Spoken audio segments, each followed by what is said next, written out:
Hello and welcome to this instalment of Talkin Trim. I'm Jonathon Skinner and today we're looking at the front seat covers and associated hardware for the MGA Coupe models. Also featured in this video will be the centre cushion armrest, which is situated in between the two front seats, as commonly it is made in the same combination as materials as the front seats, and therefore we strongly recommend that you consider getting that item at the same time as the front seats so that everything matches. So what we've got here is the set of front seats. You get a pair of cushions and a pair of backrests.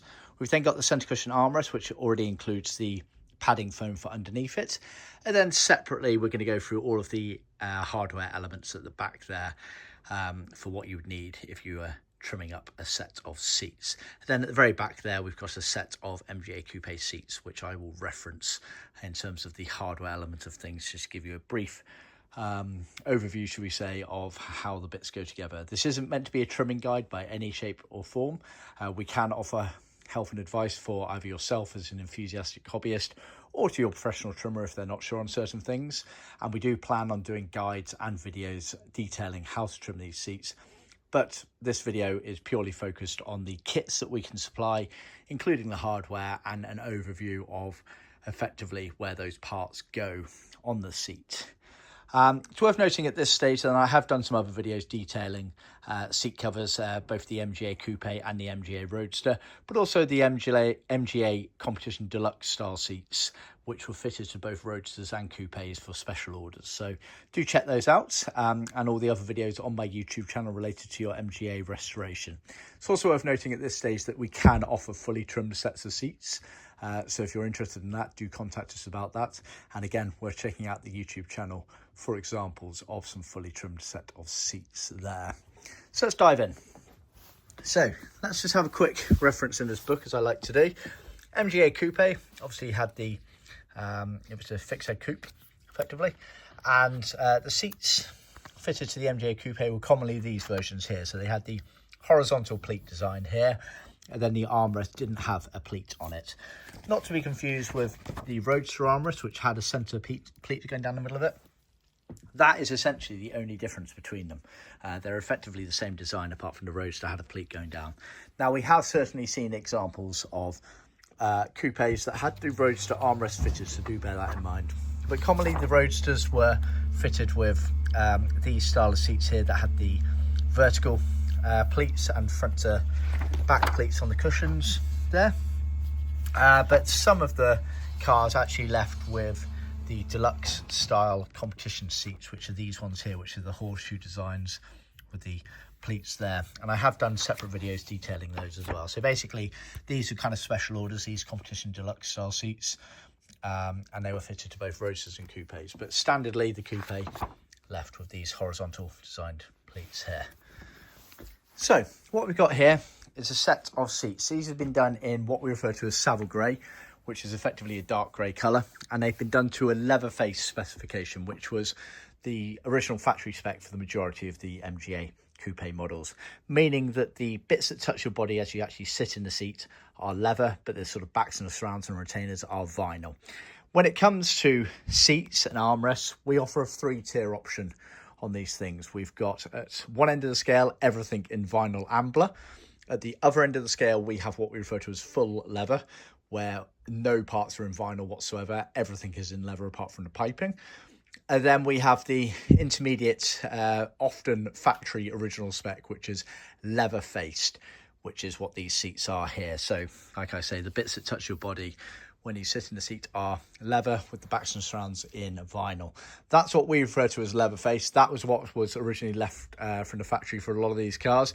Now, it's worth noting a lot of other companies out there refer to that as leather, not to be confused with our full leather option, which is an upgrade option that I don't believe many other companies offer, if any at all, apart from us. So bear that in mind when you're trying to choose a supplier. And obviously people are guided by price. Don't get confused by our leather face versus their leather versus our full leather option. But on that note, it's worth noting that price is a very strange metric to use and often misleading metric to use when choosing an interior trim supplier. You should really be looking at quality workmanship, even down to the quality of the raw materials, then the output, the actual finished product, how consistent everything is, how good it is at actually fitting to the car, and that's where we come up trumps globally for those sorts of things. We've been doing the same cars over and over for almost 50 years now, and everything is now CNC-CAD cut for consistency. So you're not going to find a better kit on the planet, so bear that in mind. Right, so these have been done Leatherfaced spec, Savile grey, using smooth leather. For most colours we can offer smooth leather or grained leather. This is smooth, so it hasn't got much of a sort of surface grain to it at all, but we can also offer grained. Then obviously the vinyl is a matching vinyl, which has a subtle grain to it, but it doesn't really clash at all with it. We do lots of kits with both grained leather and with smooth leather, and as you can see, it all works very nicely through. It's got matching piping, so Savile grey. Now it's worth noting with the piping that where colours allow, which is the majority of our colours, we use leather cloth, also known as vinide or Rexin, for our piping, which is the original material used way back when. It's got a plastic core to it. It's specially sort of glued and then stitched. So as you can see, going around corners is absolutely beautiful. Nice trim fit there. Now, a lot of other companies out there use vinyl for their piping because they want to save costs by not having to stock another material. And whilst vinyl can be used as piping, and we certainly do use it for piping on certain colours, very few colours basically where leather cloth is not available, it's not ideal and not recommended if it can be avoided at all. I'm not going to spend too much time on that because I am doing a blog handbook post as well as a video detailing the pros and cons of leather cloth versus vinyl for piping. But suffice to say that leather cloth is definitely the way you should go with your pipings where possible. Basically, leather cloth is a bit thinner, but it's very robust. So you don't get a bulbous look on the piping, you get a nice neat look. But the surface on it, if you scratch down it, it's absolutely fine. It's a very robust material. Whereas you found, if you did that to vinyl on such a tight turnaround, such as piping on a seat, you would find that it would start scuffing and snagging. So bear that in mind as well. Like I say, majority of the colours that we can offer the piping in leather cloth, which is ideal. Going on to the actual seat covers themselves, you get a pair of cushion covers, the bit your bum goes on. So genuine tuck and roll pleats, as with all of our seat covers. They're horizontal pleats. They're pleated into a 18mm scrum foam, as you can see here. So genuine tuck and roll pleats. They are not surface level fake pleats like some other companies out there offer. You can see the turnaround tuck. So basically the foam is slit to a certain level, and then the leather is literally turned in and out of the actual foam itself to create a genuine pleat on top. One that actually goes into the foam and out of the foam there. So genuine tuck and roll pleats as per all of our pleated seats. And the covers are slightly handed, which we do mark on.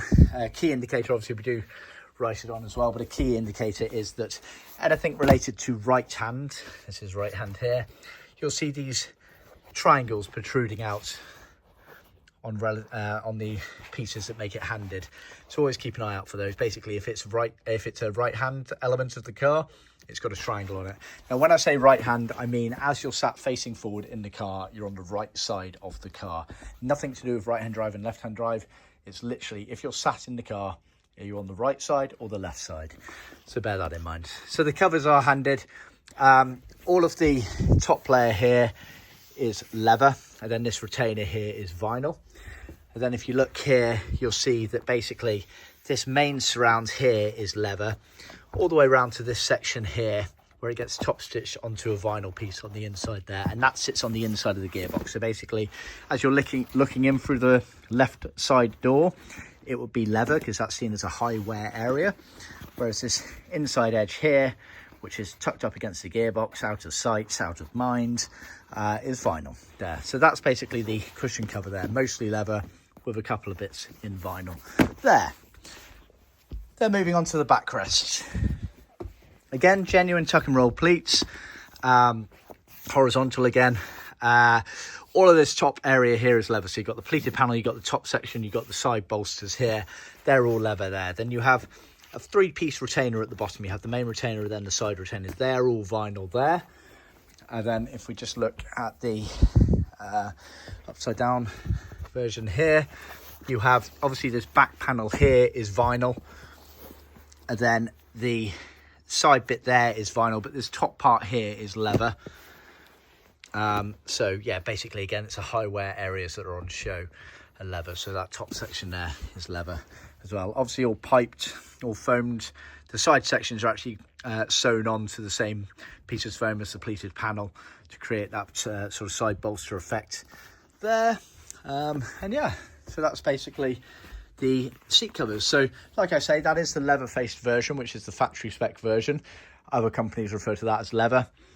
We can also offer a full leather version, which is an upgrade version, which would mean even these sort of back bits here and these retainers down here, everything would be leather. So that is an option as well. So do see our website for more details on that. So that's a pair of seats. We sell them as a pair, so 4 pieces to that set there. Separately, but recommended at the same time, centre cushion armrest. So this is the armrest that sits on the gearbox tunnel on the carpet in between the 2 front seats. This is also the Leatherfaced spec, which is nice and easy to explain. Basically, the top panel there is leather, but this surround here and this retainer here are vinyl. We supply the foam as part of this kit.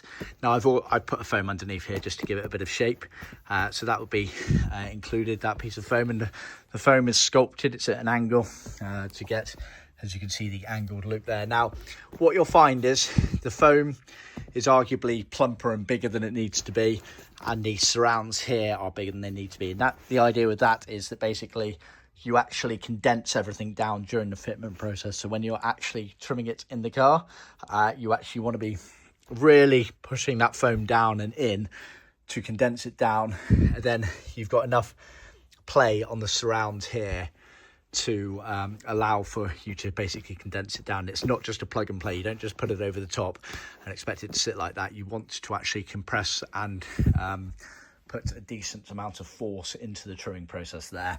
But let's actually look at the cover itself. Like I say, the coupe versions didn't have a pleat, whereas the Roadster ones did. They had a pleat going down the middle there. Yeah, obviously it's piped and the surround put on it. Now, it's worth noting the original way that that was installed in the car, it's actually stitched onto the carpet of the gearbox. Now, basically what we recommend you do is actually install the carpet first, then get your armrest, make sure it's exactly facing forward in the car, and then attach it how you want. Hand stitching's the kind of normal way, machine stitch if you have that capability with you, but then there are lots of other ways as well. I see people trimming these round onto either thin panels on the bottom or literally just around the foam using some glue, and then people velcro it in place, then it makes it nice and flexible. But the reason we don't recommend you pre-attach it to the carpet is that basically the carpet might be, when you come to actually fitting the carpet in your car organically, you might find that the carpet is at an ever so slight angle, one that you can't see with your eye if it's just carpet. But if you've got an armrest on top of it, so already pre-attached, then the squiff angle of the armrest is really going to make it look out of place. So we do recommend you fit the carpet first and then the armrest after, to make sure that everything aligns correctly in your car. So do bear that in mind. So yeah, that's the armrest cover, again available in the 3-tier option of materials: vinyl at one end of the spectrum, full leather at the other, and then the OEM factory spec, which is leather faced. So that's the actual material side of it. Let's go on to the seat hardware. Now, when it comes to seat hardware, things are sold either singly if they're handed, or as a pair if they're a pair or a car set if they're not. So for example, anything related to the base framework, because it's handed, we sell separately. So there's a seat base pan, the actual framework of the base of the pan there. We sell them as a left unit and separately a right unit. So obviously you need one right, one left. Of those, they are sold separately to one another there. Same theory with the foams there, which are the molded latex foams. You have a right hand foam and a left hand foam. Again, when I refer to that, I'm talking about orientation in the car as you're facing forward. So they are sold individually effectively. So for a car set, you'll need a left hand and a right hand of the base woodwork, and a left hand and a right hand of the foam padding. When it comes to the backrest, because they're not handed, it's a lot easier in terms of how we sell it. We sell them in car sets. So basically you get a pair of millboard back panels and you get a set of the backrest padding kit. So basically when you come to get those pieces, you just need one kit and one kit of those. Same again with the tacking strips. We sell them enough for a pair of seats. So it's only the bases you have to think about individually because they are handed there. So let's go into a bit more detail on the actual hardware itself. So base pans, this is obviously the left hand one, right hand is a mirror image. It's a combination of ply and this metal mesh, all preformed, has the woodwork on the bottom of it as well for the framework side of things to lodge into the actual metal framework. And yeah, it's obviously got this raised section at the front of it here. Now the foam is molded latex foam. It has the dished out, or rather the hump section that goes into the dished out framework there. They are handed, nice soft latex foam, and obviously that plonks onto that there. So yeah, that's the base framework there. Now let's go on to the backrest side of things. It's worth noting as well, like I said, this isn't going to be a trimming guide, but it's worth noting because we do get asked this as well. Much like the centre cushion armrest, it's not plug and play. You don't just plonk that on that and then get the cover and expect it to just fit straight away. You do have to manipulate the foams and the covers to get it to fit. You have to condense the foam down, squeeze it basically, wrap the cover around, make sure the piping's in the correct place on the surround of the foam there, and then sort of squeeze and tuck and basically force the foam in while you're anchoring down. If you just put the cover on top of it, you'll probably find the cover comes up to about there, and it's, yeah, it looks like it's too small, but it's not. You have to condense these things down because obviously when everything is forced into place underneath the cover, and then you anchor the cover down so it's not moving anywhere, then the foam will naturally force its way out and you create a nice plump seat that looks well trimmed without any air gaps in them or bagginess in them. So do bear that in mind when you come to do these things. Again, don't read too much into, like, depending on where you put the foam on there, you have gaps at the back here. That all comes out during the trimming process. Don't worry too much about it. Don't sort of micromanage that side of it. Just get cracking on it and you'll find that things fall into place quite nicely on those things. But like I say, I've got photos and I hopefully will have videos in due course showing you this process. But we've used the same hardware, foams and woodwork side of things for decades now. And yeah, as with most aftermarket things, barring our kits, these they do the job pretty well. They're not perfect. You have to, trimming is an organic process. You do have to work with it to get it to work well. So bear that in mind. Onto the backrest side of things, you've effectively got three elements. You've got the actual rear panel board, millboard panels here, which bend round, and then you have the tacking strips which go on the base of the framework. I will show you this in a second on the seats at the back there. And then you have the padding kit there, which is a combination of rubberized horsehair, fibers and felts as well, which is used in conjunction. So let's just detail a few bits on the actual seats themselves. So let's go back to the cushion bases. So, oh yeah, it's nice and loose in that, good. As you can see, it gets trimmed round onto the base there. Just FYI, I don't believe this is original, based on some of the materials used and the foam in it there. The frameworks will be original in terms of the metalwork, but I think the covers have been done aftermarket. These are customers that he sent to us for us to trim up for him at some point when he places the order, decides on the colour he's going with. So yeah, as you can see, all trimmed round.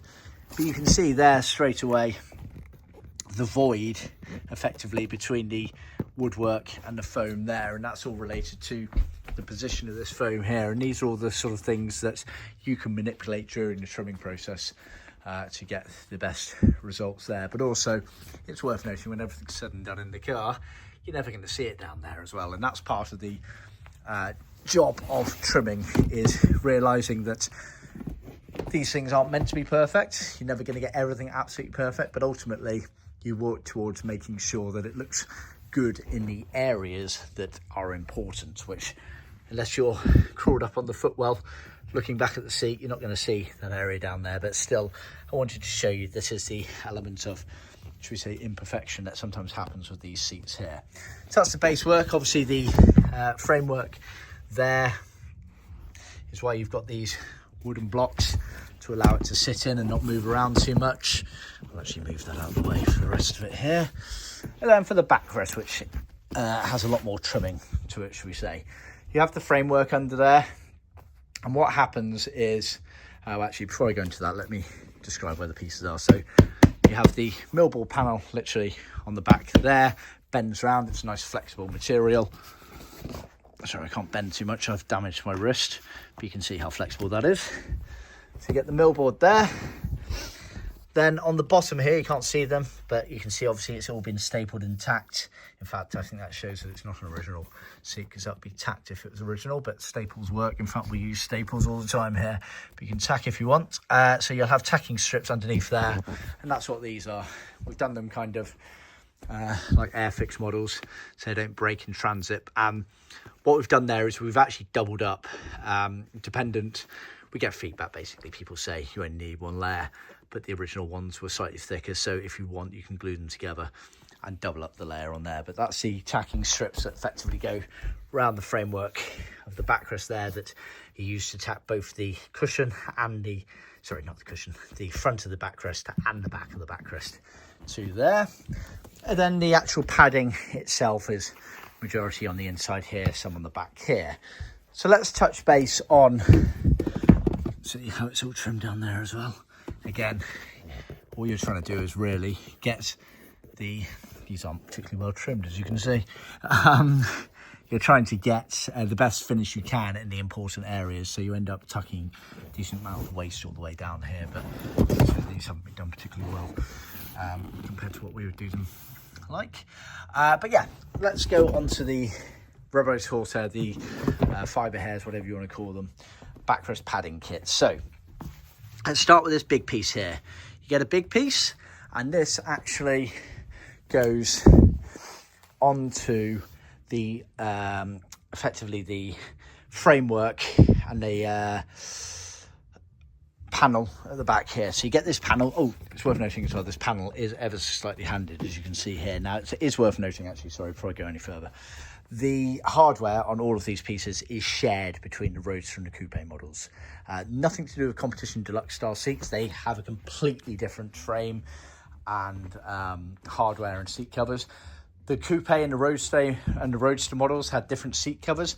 They shared a lot of the hardware, but it was slightly tweaked, shall we say. But the frames are actually different between Roadster and Coupes, but you can get them to kind of work in between, because I don't think anyone's making replacement Coupe frames, just FYI. But either way, the hardware is shared. The one thing you might have to slightly tweak is these backrest panels. So what we recommend is you actually put it onto the framework. They effectively bend round. I've actually done a video detailing, I think, a set of Roadster seats to that stage, so worth checking that out, because the process is identical.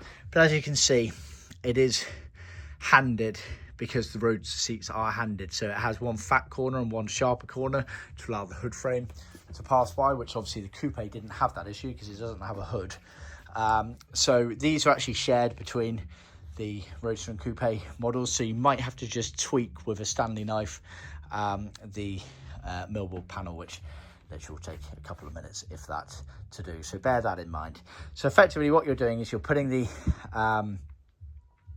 panel on the back of the framework there, and then you're getting the felt material and you're wrapping that round the frame, so it does actually end up coming round over the top. You make little cuts in it to do it, and you just have bits wrapping round basically onto the front of the seats effectively. Like I say, I have got a few photos showing this, and there will be videos showing this, albeit on a Roadster, but the concept is identical for that there. So that's the felt that kind of goes on the back along with the millboard panel there.